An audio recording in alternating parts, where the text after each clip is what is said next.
रुक कर रहे हैं बड़ी खबर का। इस वक्त आ रही बड़ी खबर का। रूस के कजान पहुंच गए प्रधानमंत्री नरेंद्र मोदी 2 दिन के रूस के दौरे पर। 22 और 23 अक्टूबर रूस के दौरे पर। वजह क्या है? ब्रिक्स का सम्मेलन है। कौन सा? 16वां ब्रिक्स सम्मेलन है जिसमें प्रधानमंत्री मोदी शामिल हो रहे हैं और ब्रिक्स के सम्मेलन की अध्यक्षता इस बार रूस कर रहा है। ये साल में दूसरा मौका है जब प्रधानमंत्री नरेंद्र मोदी रूस की यात्रा पर हैं। इससे पहले जुलाई में प्रधानमंत्री नरेंद्र मोदी रूस और भारत की द्विपक्षीय बैठक के लिए रूस की यात्रा पर गए थे और अब अक्टूबर में प्रधानमंत्री नरेंद्र मोदी कजान में ब्रिक्स सम्मेलन का हिस्सा बनने के लिए इस वक्त पहुंच गए हैं। आप तस्वीरों में उस प्लेन को देख रहे होंगे जो प्लेन लैंड किया है कजान में। सुबह सवेरे प्रधानमंत्री निकल गए थे कजान के लिए। ये प्लेन कजान में लैंड कर चुका है। एयरपोर्ट का वो कर्मी इस प्लेन को सीधा रास्ता दिखा रहा है कि कहां पर आकर इस प्लेन को रुकना है, क्योंकि गार्ड ऑफ ऑनर की तैयारी है। वहां पर मौजूद है रूसी सेना बल, वहां पर मौजूद है जो प्रधानमंत्री मोदी के स्वागत के लिए वहां पर है। एक भव्य स्वागत प्रधानमंत्री नरेंद्र मोदी का। ब्रिक्स देशों के मूल 5 देश हैं। हम इस तस्वीर के साथ आपको बताएंगे। देखिए इस विमान के झंडे, भारत के प्रधानमंत्री के इस विमान के पायलट की जो विंडो है उस पर 2 झंडे लगे हैं। एक लगा है रूस का झंडा और एक लगा हुआ है भारत का झंडा। ये तस्वीर है जो बता रही है भारत और रूस के बीच के जो संबंध हैं वो प्रगाढ़ हैं, बने हुए हैं, टाइम टेस्टेड एलाई हैं, दोस्त हैं, सालों पुराने परखे हुए दोस्त हैं। इसीलिए यही वजह है कि अनेक विरोधों के बावजूद भी भारत रूस के खिलाफ कभी भी मुखर होकर सामने नहीं आया। भारत ने हमेशा उस रास्ते को चुना जहां पर उसके इस टेस्टेड एलाई के बारे में जो बयान भारत की तरफ से निकले वो बयान एक बड़ा संदेश देता हुआ प्रतीत हो, और वही भारत ने किया भी। भारत का संदेश साफ है। भारत रूस के जितना निकट था समय बीतने के साथ उससे भी ज़्यादा निकट भारत रूस के है, और रूस के राष्ट्रपति व्लादिमीर पुतिन और भारत के प्रधानमंत्री नरेंद्र मोदी इस मौके पर ऐसी मीटिंगों में अपनी नज़दीकी का इजहार भी करते हैं। अंतर्राष्ट्रीय मुद्दों पर भले ही रूस और भारत कुछ मुद्दों पर अलग रुख रखते हो, लेकिन ये तस्वीरें प्रधानमंत्री प्लेन से उतर आए और उनका स्वागत हो रहा है। इस वक्त लाइव तस्वीरें आपके टीवी स्क्रीन पर प्रधानमंत्री का स्वागत करते हुए देखिए।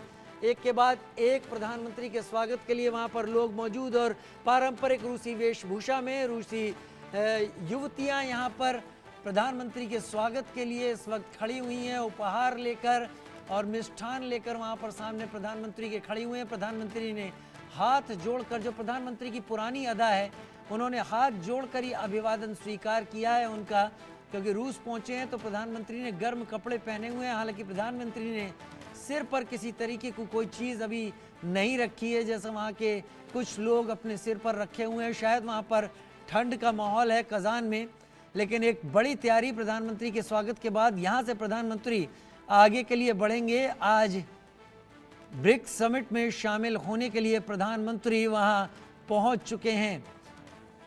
सुरक्षाकर्मी प्रधानमंत्री की सिक्योरिटी को देखते हुए मुस्तैद, चुस्त वहां पर प्लेन के लैंड होने के साथ ही। और अब ये बुलेट प्रूफ गाड़ियों में प्रधानमंत्री नरेंद्र मोदी इस वक्त बैठ चुके हैं और ये आगे के लिए प्रधानमंत्री की गाड़ियां अब बढ़ चलेंगी। ब्रिक्स संगठन जिसका मुख्यालय चीन के शंघाई में है, 16वां ब्रिक्स सम्मेलन रूस में हो रहा है। अध्यक्षता रूस कर रहा है। दुनिया की 1/3 से ज़्यादा इकोनॉमी इस वक्त ब्रिक्स के सदस्य देश अपने पास रखते हैं, और एक के बाद एक अलग अलग राष्ट्र इसका हिस्सा बनने के लिए आवेदन तक दे रहे हैं। प्रधानमंत्री नरेंद्र मोदी की तस्वीरें आप टीवी स्क्रीन पर इस वक्त देख रहे हैं। इस सम्मेलन को पश्चिम के देश भी बहुत नज़दीकी से देखना चाहेंगे। इस सम्मेलन के बारे में जानने की कोशिश करेंगे कि इससे क्या निकलकर सामने आता है।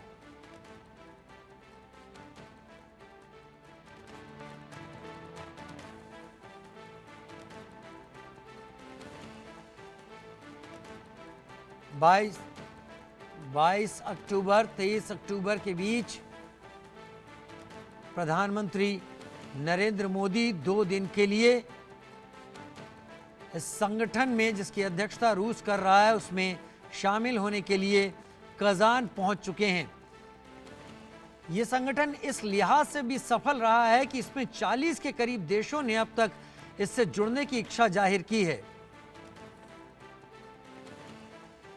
मेहंदी गर्ग हमारी सहयोगी मेरे साथ लाइव जुड़ रही हैं। प्रधानमंत्री की इस यात्रा को लेकर मेहंदी, R5 कंट्रीज के नाम से जाना जाता है ब्रिक्स देशों को। किस बड़े रेजोल्यूशन की उम्मीद कर रहा है विश्व इस संगठन की बैठक से? बिल्कुल, देखिए ये बहुत ही महत्वपूर्ण एक विजिट है, एक दौरा है, जिसके लिए प्रधानमंत्री मोदी रूस के कजान शहर में पहुंच चुके हैं और आज और कल वहीं पर रहेंगे और जितने विश्व नेता हैं, वैश्विक तौर पर जो नेता हैं, उन सभी से मुलाकात होने वाली है और चर्चाओं का विषय भी जो है वो सामने निकल कर आ रहा है। और रूस के साथ अगर बात की जाए तो देखिए बड़े पैमाने पर बातचीत हो सकती है और एक जो मुख्य मुद्दा सामने आ रहा है वो रूस और यूक्रेन के बीच में जो युद्ध चल रहा है उसको लेकर जो गहन पूर्वक चिंतन है या वार्ता है वो दोनों ही देशों के बीच में हो सकती है इस ब्रिक्स सम्मेलन में। और साथ ही साथ अगर इस सम्मेलन की बात की जाए तो देखिए रूस यूक्रेन जब से युद्ध में गया है उसके बाद पहली बार इतने बड़े पैमाने पर विश्व के जितने शीर्ष नेता हैं वो सब रूस में एकत्रित होने वाले हैं, जहां पर पश्चिमी देशों की रूस को अलग थलग करने की कोशिशों की विफलताओं के जो संकेत थे उसके बावजूद अब जो बड़े बड़े देश हैं वो सभी इस ब्रिक्स सम्मेलन में पहुंचने वाले हैं। और इस सम्मेलन में संभावित ये भी है और सबसे बड़ी बात यही निकल कर सामने आ रही है कि प्रधानमंत्री मोदी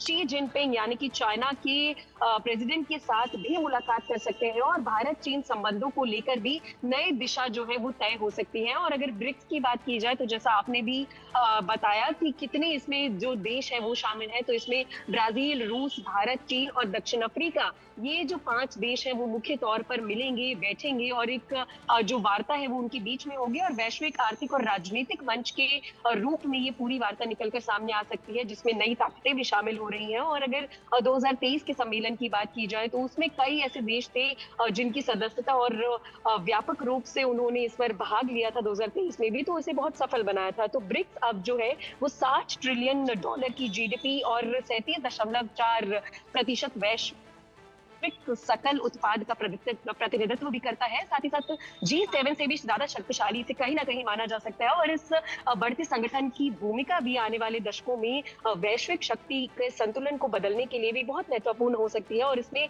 भारत की जो भागीदारी है उसको भी बहुत महत्वता से देखा जा रहा है, क्योंकि देशों के साथ में चाहे वो आर्थिक तौर पर बातचीत हो, चाहे वो राजनीतिक तौर पर बातचीत हो, उन पर सभी पर बातचीत होगी। साथ ही साथ रूस पर जो अमेरिका और यूरोपीय प्रतिबंध के बावजूद इस ब्रिक्स सम्मेलन का जो आयोजन है, अध्यक्षता है, वो रूस कर रहा है और इससे ये भी साबित होता है देखिए कि रूस जो है वो अंतर्राष्ट्रीय मंच पर अपने प्रभाव को खो नहीं रहा है और अमेरिका और पश्चिमी देशों की जो रूस को अलग थलग करने की कोशिश थी वो